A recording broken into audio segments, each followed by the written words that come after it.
Hello guys, আসসালামু আলাইকুম। সবাই কেমন আছেন? আলহামদুলিল্লাহ, আপনাদের দোয়ায় ভালো আছি। তো সারাদিন আমি কি করলাম তা আপনাদের সাথে একটু শেয়ার করি। তো আজকে তো সবাই রোজা আছি, সেটা তো সবাই জানেন যে এটা এখন রোজার মাস।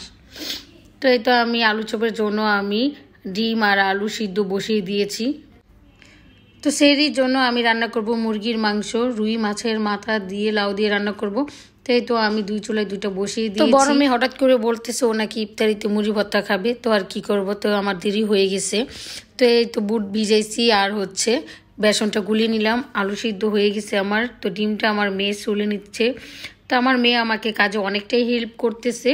ও রোজা রাখছে, তো রোজা রেখে আমাকে কাজে অনেক হেল্প করছে, যা বলার বাইরে। তো এই তো বুট সিদ্ধ হয়ে গেছে। তো এখন আমি ফল পাকড়াগুলো কেটে নিয়েছি ইফতারির জন্য। তো মুড়ি ভর্তার জন্য এখানে পেঁয়াজ, টমেটো, ধনিয়া পাতা, পুদিনা পাতা কেটে নিয়েছি। এটা হচ্ছে বেলের শরবত। তো বেলের শরবত আমি রেডি করে ফেলছি। তো আমি একটা মিষ্টি আলু সিদ্ধ দিয়েছিলাম, সেটাকে আমি বাটার দিয়ে আমি একটু ভেজে নিয়েছি। বুটটা বাগার দেওয়া আমার হয়ে গেছে, দেখতেই পাচ্ছেন। তো ইফতারিতে আমি সব কিছু রেডি করে ফেলছি। এখন আমি আলু চপ বেগুনি ভাজবো। তো এই তো আমার তেল গরম হয়ে গেছে, আলু চপ আর বেগুনিটা ভেজে নিচ্ছি।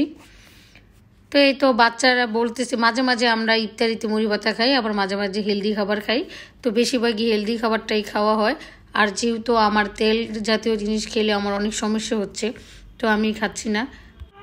তো বিট দিয়ে আমি এখন ডিম ভাজবো। তো এইখানে কাঁচামরিচ, ধনিয়া পাতা কুচি, পেঁয়াজ কুচি নিয়েছি, সাথে একটু পরিমাণ মতো লবণ। এখানে নিয়েছি কালো গোলমরিচের গুঁড়ো। তো ভালো করে এখন আমি হাতে মাখিয়ে নিব।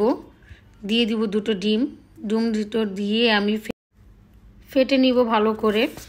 তো এই তো আমার ডিম দুটো ফেটে নিলাম। তো এখন আমি চুলায় কড়াইটা বসিয়ে দিয়েছি, দিয়ে দিব পরিমাণ মতো বাটার। তো বাটারটা গরম হয়ে গেছে, এখন দিয়ে দিব ডিমগুলো। তো আমি ফার্স্ট টাইম এই ডিমটা আমি ট্রাই করব খেয়ে যে কেমন হয়। তো ইফতারিতে আজকে আমি এই বিট দিয়ে ডিম ভাজছি, সেই ডিমটা খাবো। তো এখানে আমার ইফতারি সম্পূর্ণ সব কিছু রেডি হয়ে গেছে, দেখতেই পাচ্ছেন সবাই। তো এটা হচ্ছে বেলের শরবত। তো বেলের শরবত আমার জন্য যেটা রেখেছি সেটাতে আমি চিনি দেইনি। তো প্রথমে আমি ডাইনিং টেবিল ইফতারিগুলো নিয়েছিলাম। তো আপনাদের ভাইয়া বলতেছে নিচে বসে খাবে। তো এতে ইফতারি বানাচ্ছে আপনাদের ভাইয়া। তো এই তো ইফতারি খাওয়া শেষ আমাদের। এখন যে থালাবাটিগুলি ছিল সেইগুলি এখন আমি ধুয়ে নিতেছি। তো ইফতারি খাওয়ার শেষে অনেক থালাবাটি বের হয়, সেটা তো আপনারা জানেনই। তো এই তো আমার প্রচুর থালাবাটি বের হয়েছে। তো এগুলি এখন আমি ধুয়ে পরিষ্কার করে নিচ্ছি। এশার আজানটা দিয়ে দিয়েছে। তো এশার আজানের জন্য, নামাজের জন্য আমার রেডি হতে হবে। তো এখন আমি ভাবলাম যে থালাবাটি কটা আগে ধুয়ে ক্লিয়ার করে নেই, তারপরে আমি নামাজটা পড়ে নিব। তো এই তো আমার থালাবাটি ধোয়া প্রায় শেষ হয়ে আসছে। তো সংসারে যদি একটা বড় মেয়ে থাকে, মেয়ে থাকলে কাজে অনেক উপকারে লাগে। আমার মেয়ে আমাকে অনেক কাজে হেল্প করেছে। তো ভাজা পোড়া ভেজে যেই তেলটা ছিল সেই তেলটা আমি ছেঁকে নিলাম। তো এই তো কড়াইটা আমি ধুয়ে ফেললাম। তো এখন কিচেনটা পরিষ্কার করে নিব।